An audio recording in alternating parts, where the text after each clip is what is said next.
Parshas Shemos, Tavshin Ayin Gimel. We're now starting a new part of the year, a new part of the Torah. We finished the Shiur Parshas where we discussed the Avos, Avraham, Yitzchak, Yaakov Avinu. Now we're beginning the Parsha of Geula. We're beginning weeks that are going to talk about Geulas Mitzrayim. First the Shibud Mitzrayim, then Geulas Mitzrayim, Moshe Rabbeinu, Aaron HaKohen, a whole different set of circumstances and settings. So we begin this week's Parsha where Klal Yisrael is in Mitzrayim, and HaKadosh Baruch Hu talks to Moshe Rabbeinu. He speaks to him, and he says to Moshe Rabbeinu, Ve'ata, and now, L'cha ve'eshala. He tells Moshe Rabbeinu, go, right? Ve'eshalachacha el Paroi. I'm going to send you to Paroi. So there's a fascinating Medrash Rabbah on this pasuk. The Medrash says the following. This pasuk tells you, Loimar, im ein ato goyalam. HaKadosh Baruch Hu tells Moshe Rabbeinu, if you are not going to go and be the one to be goyal, the Yidden, ein acher nigel. Nobody else could redeem Klal Yisrael except for Moshe Rabbeinu. Ein acher goyalam. If you, Moshe Rabbeinu, don't go, you have to listen to what I'm saying, Kadosh Baruch Hu said. If you don't go, nobody else is going to be goyal, the Yidden. So, Frek the Nesivos Shalom right away on this medrash. How is it possible that only Moshe Rabbeinu could have taken Bnei Yisrael out of Mitzrayim? We know, beginning of next week's Parsha, the Pasuk says in Parshas Va'era, Lochein emor livnei Yisrael. And the medrash says on that word, Lochein, that Lochein is like a Lashon Shavua. With that word, Lochein emor livnei Yisrael, HaKadosh Baruch Hu kaviyachal, HaKadosh Baruch Hu was sort of giving a shvua to Klal Yisrael that HaKadosh Baruch Hu is going to take, that you're going to get out of Mitzrayim. You're not going to have to stay here any longer. You're not going to have to stay here forever, of course. You're going to get out of Mitzrayim. So how could it be that if Moshe Rabbeinu, for some reason, would have denied HaKadosh Baruch Hu's request to take Klal Yisrael out of Mitzrayim, that they wouldn't have gotten out? HaKadosh Baruch Hu made a shvua to Klal Yisrael that they're going to get out. So what's pshat? So they say different terutzim on this, but we're gonna get into one teretz in a minute. Also, how could it be, Frek and Nesivos Shalom, that we're toloi the entire geula of Bnei Yisrael in a bas v'dam? We know how people are. Moshe Rabbeinu Avada was on a higher madrega than any human being. But you know how people are. Somebody could tell you that they're going to do it, and then last minute decision, we changed our mind. A very quote that's used a lot. I changed my mind. So had Moshe Rabbeinu for some reason changed his mind, there would have been no geula. HaKadosh Baruch Hu should make it the geula is totally in a bas v'dam is a pella. That's very, very difficult. There's a pasuk that says in the Torah, we know, and those of us that say it every day, the pasuk says, "Leman tizkor es yoim teischa me'eretz Mitzrayim kol mechayach." We know there are sheish zechiros. There are 6 things which you're supposed to remember every day, and 6 things which you're supposed to say every day. And one of those things says that you're supposed to remember Yitzias Mitzrayim. Leman tizkor es yoim teischa me'eretz Mitzrayim kol mechayecha. So the Nesivos Shalom says, Stam, on these Zechiras, he says a very interesting thing. He says that the Torah is not telling you that you should remember. The Torah doesn't just speak about this kind of thing, just remember. What does it mean to remember? Zok Nesivos Shalom.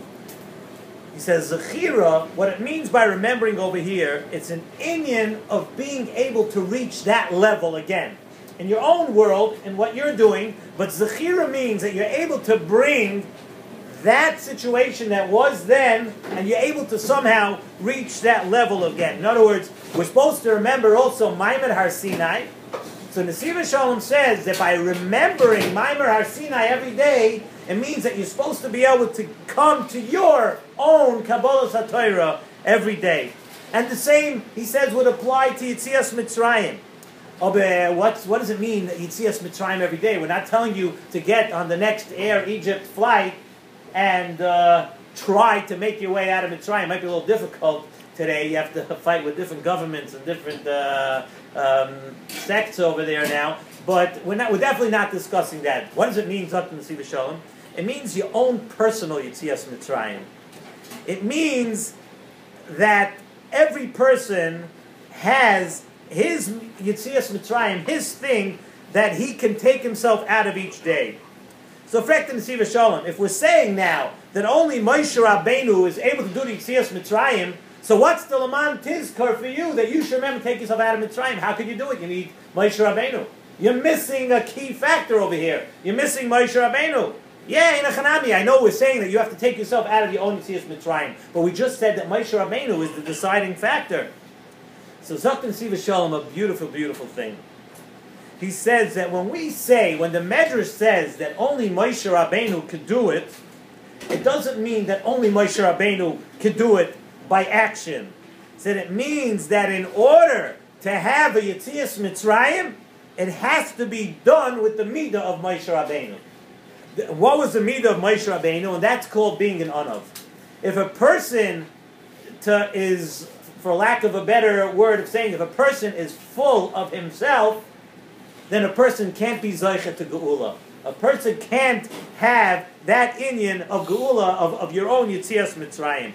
Moshe Rabbeinu was totally batal to HaKadosh Baruch Hu. Yetzias Mitzrayim required that midah of Moshe Rabbeinu. The Golus of Mitzrayim was unique in a way. We know that we've had Dalet Golius, we've had different Golius. The Golus of Mitzrayim was unique, that we were totally meshubit to Mitzrayim. And when we say totally meshubit, we mean that includes the guf and the nefesh. We were totally locked up. Ruchnius, Bagashnius, the Paroi and the Mitzrayim had us totally locked up on that. And what was the beginning of the Geula? We see in this week's Parsha, it says, Vayeyanchu b'nei Yisrael.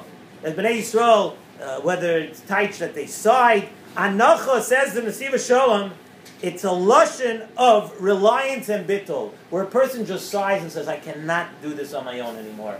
HaKadosh Baruch Hu, and he says, that's what it means. That was the midah that got Klal Yisrael out of Mitzrayim. Vayeyanchu, that they sighed, but it was a sigh of total, I'm relinquishing myself, I'm relying totally on HaKadosh Baruch Hu. That midah of Moshe Rabbeinu was the yesod of Yetzias Mitzrayim, being mevatel yourself to HaKadosh Baruch Hu. And the Nesivos Shalom says this applies to our own personal Yetzias Mitzrayim too. There are times that a person may feel that the Yetzer Hara has a hold of you, he totally overwhelms you. And every person has that feeling sometimes. You feel that the Yetzer Hara has such a hold on you that there's no way out. The Nesivos Shalom says you need to know at that moment that HaKadosh Baruch Hu always leaves you a way out. There's no such thing that the Yetzer Hara has you and HaKadosh Baruch Hu doesn't want you back anymore. And what is that way? That way, the way out is to totally give yourself over to HaKadosh Baruch Hu. The midah of Moshe Rabbeinu, that's the midah of Geula, and the midah of Geula for yourself, of your own personal Geula. Even when you think there's no way out, you have to remember that the midah of Moshe Rabbeinu is the key to a personal Geula. What? To be an Anav. To understand that you yourself, no matter how great you actually are, and no matter how many things you are capable of, but be humble. Be an Anav. HaKadosh Baruch Hu likes people, and He's willing to be goyal and work with people that rely on HaKadosh Baruch Hu. They understand that there is a HaKadosh Baruch Hu. They cannot do anything, of course everything, on their own. And one way of going about this, Zot Nesivos Shalom, is very interesting. There's a Kavrina Rav who says that a tikkun for serious transgressions, if a person is over serious averis, a tikkun for that is what? To be makabel, the hanhogas of HaKadosh Baruch Hu with simcha. Don't be maharer after the cheshbonis of HaKadosh Baruch Hu. When things happen to you, if something happens that you're really upset about, you wish it wasn't that way, you think it shouldn't be that way, don't be maharer after the midas of HaKadosh Baruch Hu.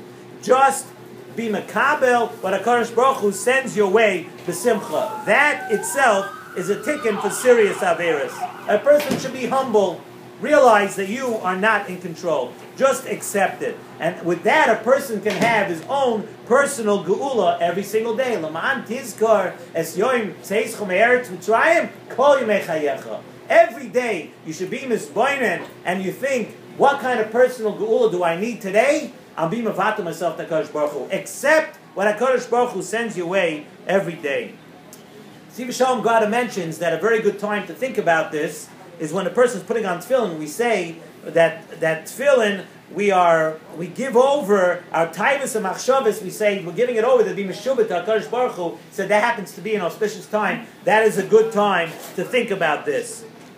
Just want to end with another thing. The Nesivos Shalom says that there's another reason also that the geula had to go through Moshe Rabbeinu.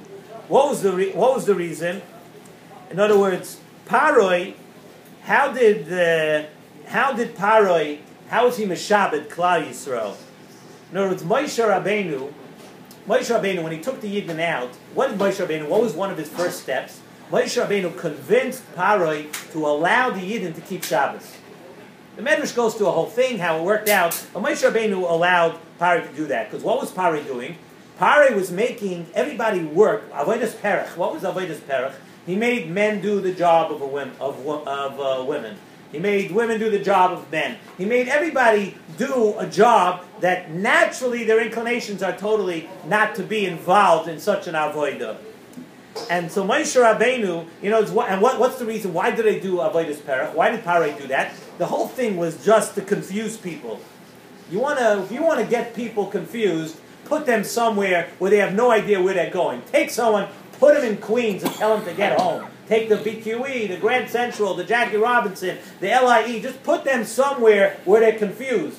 I always say I could get home from Arizona, but Kew Garden Hills, forget about it, right? So put someone somewhere where they're confused, and you have them because they don't have time to work on themselves. Moshe Rabbeinu realized that in order for a Yid to grow in Avodas Hashem, in order for a Yid to be what he has to be, you need Yishuv Hadas. People have to know that. We're so busy, we're on the cell phone, we're texting, we're emailing, we don't even realize today, I'm not talking about during the Shiur, that's your own time. We don't realize today just how much we are lacking Yishuv Hadas. We're always busy with 100 other things, we're not able to focus, we're not able to be relaxed. The Yetzer Hara wants that. The Yetzer Hara wants you to be confused. He does not want you to have Yishuv Hadas ever. So Moshe Rabbeinu said no. That's why Moshe Rabbeinu went to Paroi. And the thing that he convinced Paroi was that the Yidden should keep Shabbos. You have to have one day, right? Thank goodness we have one day a week that no matter what you do, at least I hope, your cell phone is off. You have one day a week where you slow down. You have one day a week where you're not busy with all the craziness of the whole week. So that was the same thing in Mitzrayim. Moshe Rabbeinu, when he had to zero in on what the remedy would be for Klal Yisrael, Moshe Rabbeinu convinced Paroi to let the Yidden keep Shabbos. Just stop everything. Hold on. You need a Yom Menucha that you could have your Yishuv Hadas. And that's why it had to come through Moshe Rabbeinu. Moshe Shalom is telling us that is a key factor in life, Yishuv Hadas. That you have to stop sometimes. Stop and think. Think what you're doing. Think what the consequences are what you're doing. Think, do you spend enough time with your family? Do you spend enough time with your wife and children? Do you spend enough time learning without distractions? That's Shabbos. That's Yishuv Hadas. And that's why it had to go through Moshe Rabbeinu. Now that we have a few keys to each person having their own personal geula every day, we should be zoicha that we should follow through on this. We should be zoicha to have the geula, and that next Thursday night shiur should Emir Hashem be in Yerushalayim.